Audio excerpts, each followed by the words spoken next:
Monsieur le Président de la République, son Excellence M. Ismaël Omar Guelleh.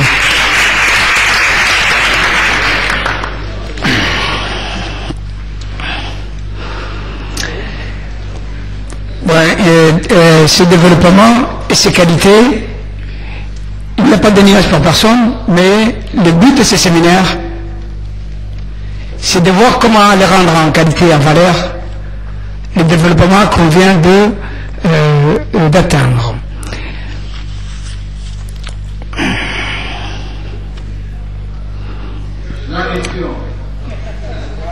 Pour revenir à ma question, il faudra, je devrais citer normalement des grands chantiers qu'on est en train de travailler avec le ministre de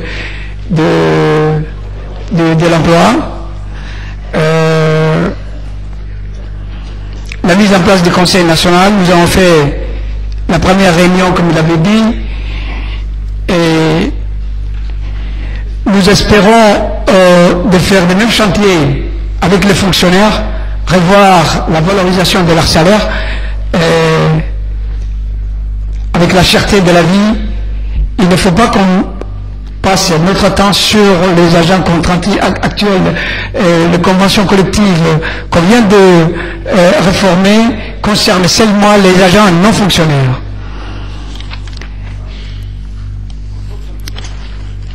Depuis ces 10 dernières années, justement depuis le premier séminaire d'action gouvernementale du 3 au 9 février, nous avons passé beaucoup de recommandations dans ces ministères. Et parmi ces recommandations, c'était une dizaine de recommandations, je ne vais pas les citer tous ici. 80% des recommandations qu'on avait passées au dernier séminaire d'action gouvernementale a été vue en réalité. Et la félicitation revient au ministre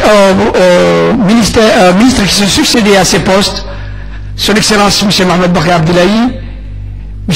Ahmed Dini et l'actuel ministre de l'Emploi.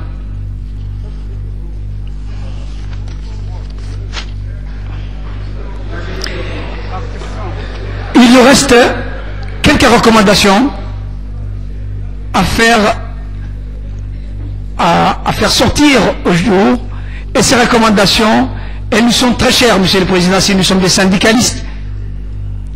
C'est la finalisation des syndicalistes licenciés aux événements de 1995.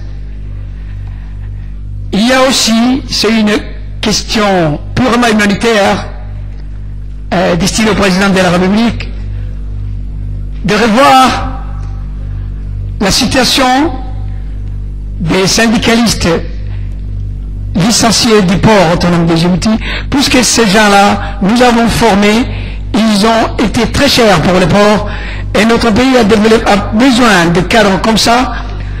Notre port s'élargit avec l'ouverture de nouveaux ports de Dorala. Nous avons besoin de ces cadres.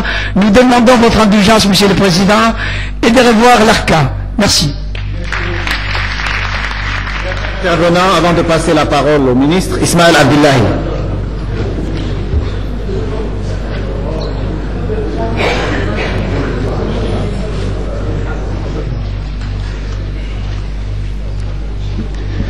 Bismillahirrahmanirrahim. Donc aujourd'hui, je vais essayer de profiter parce que j'ai déjà posé énormément de questions dans les différents jours du séminaire. Donc premièrement, aujourd'hui, si je suis ici, c'est pour en quelque sorte remercier notre président, son Excellence M. Ismaël Omar Guelleh, qui a répondu d'une manière très favorable à mes demandes. Donc si je reviens à ma question, ce que en termes d'emploi, lorsqu'on regarde, c'est pas simplement l'emploi, mais pas simplement dans les ministères. C'est-à-dire qu'il y a des sociétés privées qui ont du potentiel, qui pourront engager une majorité de la population. Donc, j'aimerais poser la question au ministère de l'Emploi et dire, avez-vous déjà organisé des assises entre vous et les sociétés privées pour parler justement des emplois qui figurent dans leur société? des postes qu'ils offrent. Merci. 15 minutes avant la pause, Monsieur le ministre, vos premières réponses.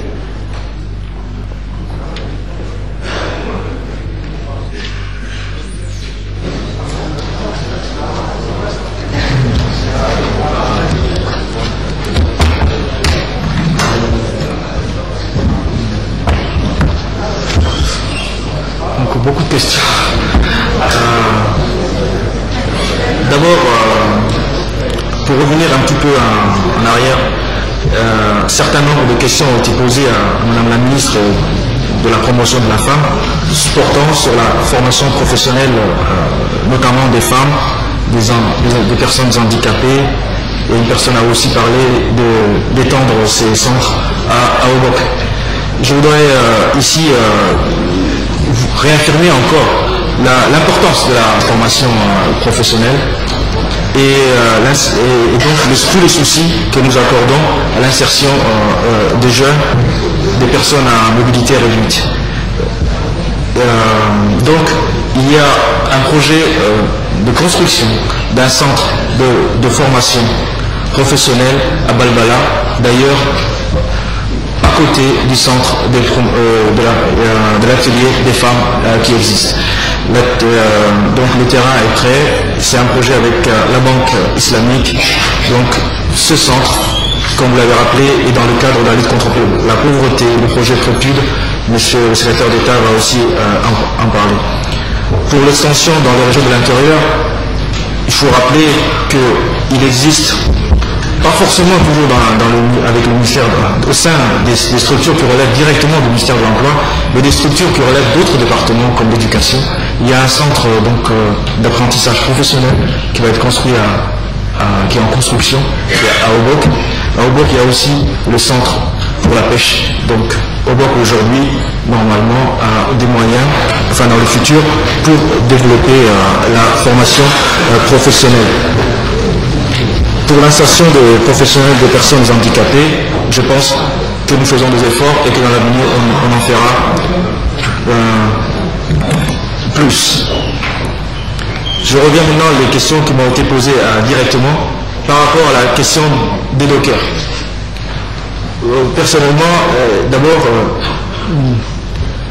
aucun docker, aucune organisation de docker, je pense, nous sont venus directement dans mon bureau pour discuter de leur cas, comme beaucoup le font, et que je le reçois directement dans mon bureau avec mes collaborateurs pour discuter de fond en comble de ce qui les concerne.